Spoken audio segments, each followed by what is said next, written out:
Mbukela injabulo owesilisa obekhukhumalelwe ubudoda bakhe ehlinzwa ngempumelelo. Mbukela ke ngikubingelele kanti ngikuphathele zona kuleli hora zimi kanje.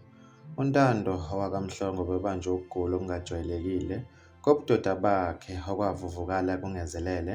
Usephila ngokukhululeka ngemuva kokuhlinzwa kwesingezansi kwakhishwa konke okungcola abekumphilisa kanzima. Ubese wase uyagundana sekhanda. Ubonge bonke abame naye bameseka ngemkhuleko esebunzimeni. Mbukelo odokotela bakhe bamthembisa ukuthi kuyothi kushaya nje uDisemba uyobe seyenza nenkonzo yasekamerweni uzokwazi nanokuphinda futhi akhulelise. Mbukela indaba ezimnandi kakhulu lolu.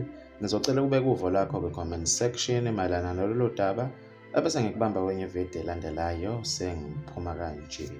Usale kahle.